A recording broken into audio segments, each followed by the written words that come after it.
In this episode, I discuss the 3 things I've loved the most about practicing the infinite banking concept for the past 10 years. I'm Nate, I make sense out of money. This is Dollars and Nonsense. If you follow the herd, you will be slaughtered. All right, everyone, welcome back to the show. It's great to be here, as always. And I wanted to dive in today. I was just reminiscing, honestly, about the last 10 years of practicing IBC, or almost 11, really. I got started in late 2012. And so almost 11 years of doing this whole infinite banking thing. And as you would assume, since I got started so long ago, I've been in the early stages of IBC, and now I'm in the mature stages of IBC. And I think that it would be important for most people just to hear, hey, someone who's been doing it for a while, what is it that I have loved the most over the last 10 years practicing IBC? And it's a huge thing to be able to see what it would be like in the future, because I know when you get started with infinite banking, it's like getting a business off the ground. You're putting in money, not all of it's going to cash value, and you're looking forward to the day whenever you're sitting in my shoes, let's say, or someone like me who's been doing it for a long time, whose policies are very profitable, who's using their policies quite often to achieve things in life. And that's, of course, when it gets fun. I tried to pinpoint 3 things that I've loved the most, that's excited me the most, I've been passionate about, or that I think about often, let's say, that I think, well, I'm so thankful that I'm in this position because of this. And infinite banking, of course, has been the crux of everything I've done.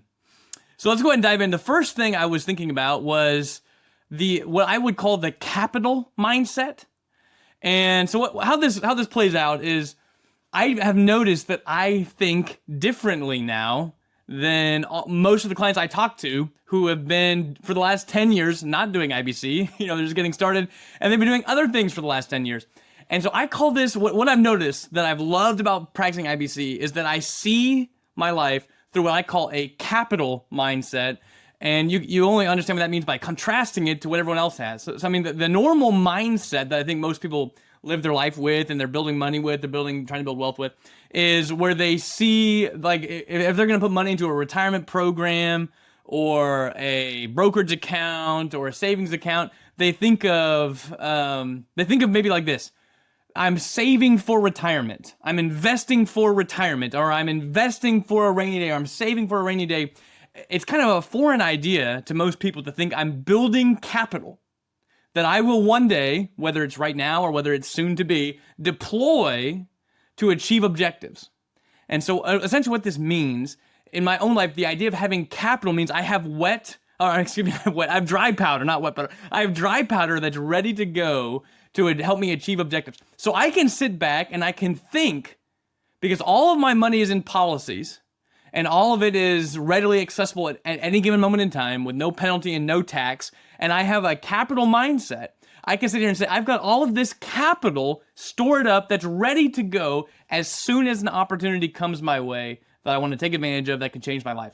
I have been focusing for the last 10 or 11 years on building capital as opposed to the idea of saving for retirement. And that's why you guys I've heard me harp on this for the last maybe 10 episodes, that I think there's 2 paths that people go down. There's the retirement saving path, and then there's the capital building path that is more of an entrepreneurial path where the goal is to build an empire. The goal is to build something that's way bigger than just a retirement plan, which is what I really think IBC does such an amazing job at achieving for people.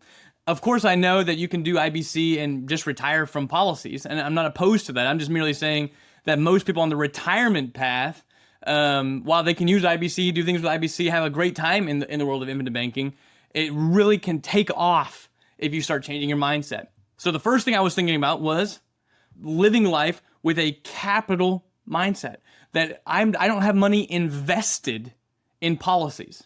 I don't have money stuck in policies. I have capital available to me to use at any moment in time sitting in my banking system that I have capitalized by putting my money there, and I'm currently taking advantage of opportunities as often as I can find them. And especially if you guys would go back to a prior episode that I did when I discussed what's called the barbell investing strategy, that I think building capital in policies and then leveraging the capital you have accumulated in policies to take advantage of what we call barbell investing opportunities, which you'll have to go back to that episode to get a full view. I forgot the number of it, but you'll have to go back to the episode that we discussed barbell investing to determine what I mean by that. But essentially, it's that on one end of the barbell is your policies, where it's your liquid, safe, guaranteed, tax-free capital that you're going to leverage to only take advantage of opportunities that exist on the other end of the barbell, which are the life-changing opportunities that have an unlimited upside but a limited or known downside. And I find that you can take advantage of those types of opportunities primarily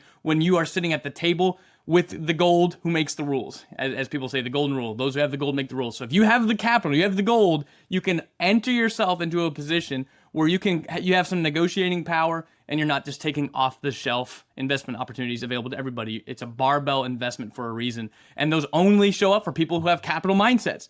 And the reason I bring that up is because I will talk to clients who don't have a capital mindset. Of course, they've been doing other things. They've got money in retirement programs. They've got money in brokerage accounts and stuff like that.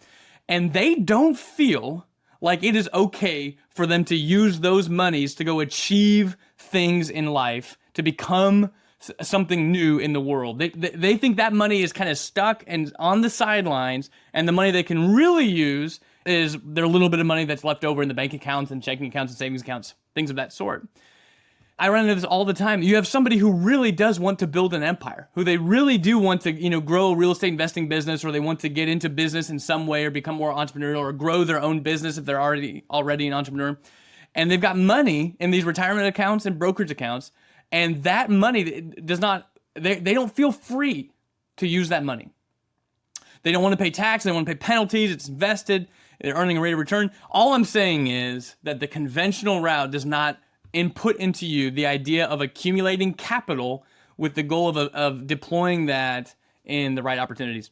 And so the number one thing that I think about every day, that I love about having been doing this for the last 11 years almost, the number one thing is that it has produced in me what I call a capital mentality, a capital mindset, where every year I work, I earn money, I live on less than I make. There's capital left over that gets moved into policies, and as soon as it hits the policies, it produces cash value that's growing uninterrupted for the rest of my life that I can leverage to go achieve things in life. Remember, and I'll get into that in another note, actually. I'm gonna save that for the next one. But all that to say, the capital mentality, I think about it every day. That I know for a fact, having dealt with hundreds or thousands even of clients over the last 11 years, that they don't think the same way, and it's actually limiting their ability to build wealth. They are accepting what I call the middle of the barbell deals, the mutual funds, the brokerage accounts, the things that are offered to the masses. That's what they have accepted as what they can use. And so they've got all of what could be their capital stuck in the middle, and they don't feel free to use it. And maybe it's not free to use because of retirement programs and things like that. And so that's what, number one, capital mentality is something I think, hey, having practiced IBC, it has created that in me. The second thing, of course, that I love about having done infinite banking is the fact that my policies are now, all of them except for the most recent one that I opened up last year. So I've got 11 policies. Really, all of them, except for maybe the last two, but certainly the one that I opened last year, are all cash flow positive.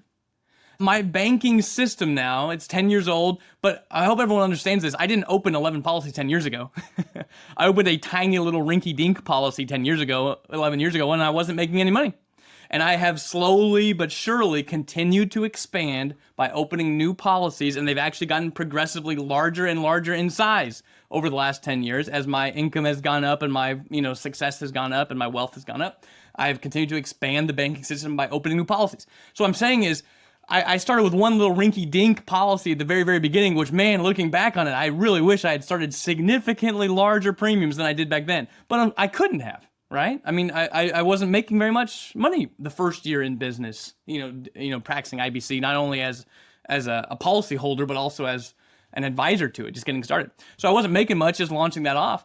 But you look back and you're like, man, I really wish that I had an extra 0 or 2 on that policy somehow, some way, because I would be blowing it out of the park. But essentially what I'm at is, hey, I lived through every policy. Every policy has a capitalization period of a couple of years where you're putting in money And not all of the premium you're putting in is going to cash value. So you're having to build the business, just like any other business in the world. You put in money and it takes a little while for the business to really get moving. And of course, your banking business that you're going to own, that you're going to fund, put capital into, and that's going to finance everything in your life and your ventures from now to the day you die. That business that you're launching, of course, has a period of time where it's cash flow negative, where it needs investment needs to go in, where you're investing money to build the business, and you're not going to be receiving a whole bunch of cash flow overnight. But here I am.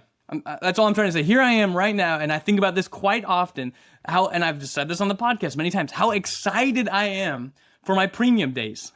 How excited I am for policy anniversaries. Because every time a new anniversary comes, I get to fund the bank with and inject more capital into the banking system. And the policies are growing now. Of the 11, there's like 9 for sure. Maybe number 10 and 11, the most recent ones, maybe aren't quite. Certainly the one last year is not cash flow positive. But so a couple of them are not quite, but 9 of them are cash flow positive, which means as soon as I put money into the policy, the cash value is growing by more than I'm contributing. And it's all tax-free. So I get to contribute money in and have more than I just contributed available to me with no tax whatsoever. And then I can leverage that money to go achieve the things I want to in life. So as you build the bank, it's a lot different, truly it is, than seeing like a 401k balance go up or seeing your mutual fund balance go up. Because everyone seems to get that type of volatile appreciation is here one day and gone the next. It's not like real money. Appreciation-based investments are great. Go for them. I'm just merely saying that it's only your money whenever you sell the thing because it's going to be based on market value. So what I mean by that is whenever I see my policy values go up, the money is there. It can never go back down. It's there right now, and it will never go down. It's only going to continue to go up, and I can leverage 100% of it anytime I want to. And so it puts forth that's why it's a cash flow based system as opposed to an appreciation based system, where an appreciation based system is you're hoping the value goes up, but it can be volatile at any given moment in time. Are you tired of feeling like everyone has their hand in your pocket? At Living Wealth, we believe in challenging the status quo. After all, most of those conventional tools only seem to make someone else rich. Let us show you how to take back control by banking on yourself. Visit livingwealth.com/escape the bank. You'll receive instant access to what we call the beginner's course. This free, in-depth, easy-to-follow course teaches people how to create and profit from infinite banking. We not only discuss the philosophy and principles behind infinite banking, but also offer real-life examples to demonstrate how it works. Even folks experienced with infinite banking often tell us they learned a ton too. So, it's worthwhile regardless of your experience level. Stop letting banks and Wall Street dictate your financial future. Again, that's livingwealth.com/escape the bank to gain access to the free course today. Now back to Nate and Holly.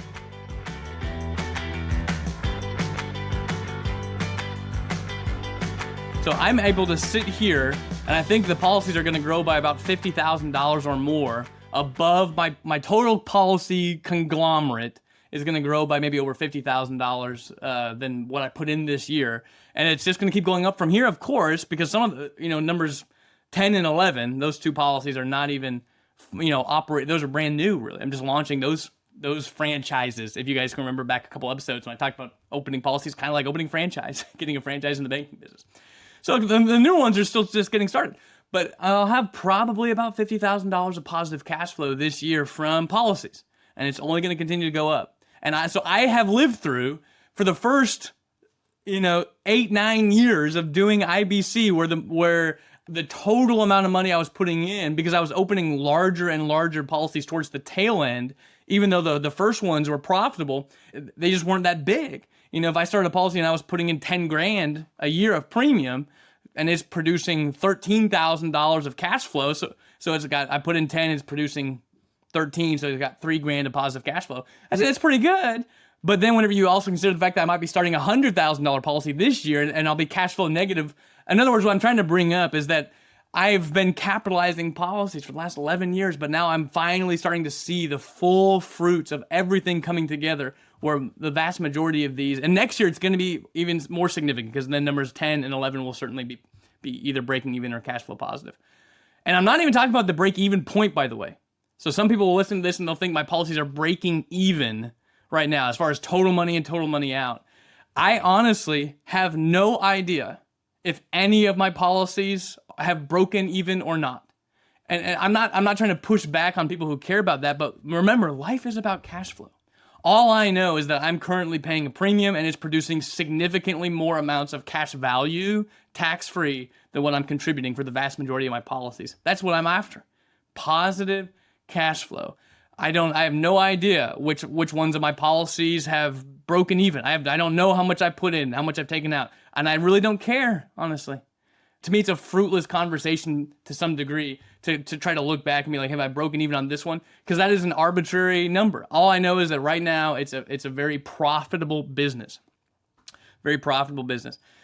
And I'm loving it. So all that to say, whenever I say cash flow positive, I'm just meaning, hey, all of the policies are producing more in cash value increase than I'm paying in premiums to them right now. And I'm sure some of the older ones have broken even cumulatively, but I'm just really referring to the cash flow that I'm receiving right now.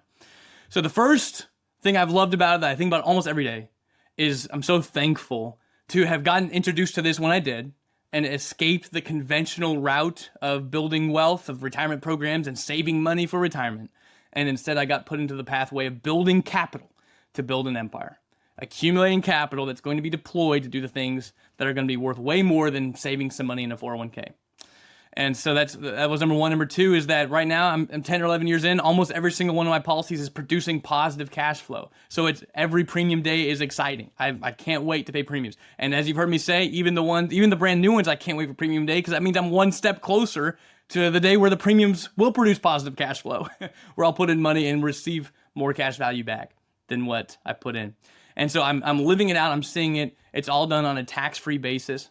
I was doing the math, for me to be able to produce $50,000 of positive, cash flow available to me to utilize right now. If I was to do that in a taxable place, I'm in the 40% tax bracket between state and federal income tax. And so I would have to produce something more like $80,000 of income from some sort of taxable situation to be able to net the 50 that the policies are producing to me in a tax-free environment. So I just think it's very, very powerful. I haven't taken any risks to build that up. And of course, I've been leveraging these policies to achieve other business goals, which produce cash flow as well. And so that's just the policies themselves, not what the infinite banking system is doing for me in gross revenues by financing the investments I've chosen to take part in. So the last thing, the third item I wanted to talk about that I think about quite often that I'm so thankful for is just the idea of this that doesn't get talked about too much. But I do think about it. I think about it personally in my own life more than I talk about it on the show or in client meetings, which is the amount of death benefit I have is getting pretty dang big. So it's one of those things where I'm just sitting here trying to build banking businesses. I'm out here, I'm working in this world, I'm an advisor in the infinite banking community. I get the majority of my income from that, but then I've also got investment income coming in. So I've got all these income sources coming in. And it's producing for me positive cash flow. And I'm just funneling that into policies. And every single time I have my cash flows going up or my income is going up, which is for most people, it tends to go up over time. That's the hope for most people, is that they're making more and more as time goes on. And so what I'm saying is, because of that, because hopefully you're becoming more and more successful as time goes on, then you're going to need more policies to fit your success. Your ability to earn money is increasing your ability to accumulate capital. And if you have policies sitting around right now and you're funding those and there's capital left over, that just means it's time to expand. Congratulations. You're doing great. That's what I'm saying for me is I haven't been focusing on getting big death benefits. I've just been expanding the banking system organically and naturally as my means allow me to. But suddenly I'm sitting here with these gigantic death benefit numbers. And that's why I say I don't bring this up very much, because I don't like for people to focus when they're getting into the infinite banking world. I want them to get hyper-focused on the idea, the vision, which is we are building these policies to become our own banker, to build capital to deploy. And if I get too focused on talking about the insurance policy that we're using to build the banking business around, then we start just getting into the weeds of insurance, which I don't think is a fruitful conversation to have when trying to accomplish infinite banking. The details of the insurance are, they just bog down the concept. They bog down the ideas, they bog down the clients, they bog down the people, because I don't think it's all that important to understand all the details of the insurance policy in order to become a really, really fantastic infinite banker. And all that to say, it's mainly because I also don't ever think about any of the details of any of the insurance policies that I'm using. I just do it for the banking. But that being said, here I am, 11 policies in. Not all of them are on me. I've got 3 policies on my wife, and then 1 on each of my 3 boys, and then that would leave 5 policies on myself. Yeah, that's correct. And so that's the 11 policy. So with 5 policies on me, though, of varying sizes, but I mean, I'm just merely saying that both me and my wife are heavily insured at this point, and the kids are decently insured as well. And that has, as I'm getting older, the idea of the death benefit certainly as just protection for family, but then you're even seeing, thinking about your legacy in the future, you're thinking, wow, it actually doesn't matter if I pass away today or if I pass away 50 years from today. There's going to be a very large generational wealth transferred thanks to these policies. And I think about it quite often that, hey, I'm thankful, I'm grateful to have learned about this, to be practicing this for the last 10 years, and to have built the system to be as large as it is, and how taken care of the family will be, how provided for the family will be if I was to pass away early. But then you also can extend those death benefit numbers to see what they're going to look like in 50 years, where it might be close to 10 million now. It's going to be more like 40 to 50 million down the road if things continue. These are huge numbers. I'm just a guy in small town Lawrence, Kansas. But this infinite banking system is allowing me to create some serious wealth even for right now.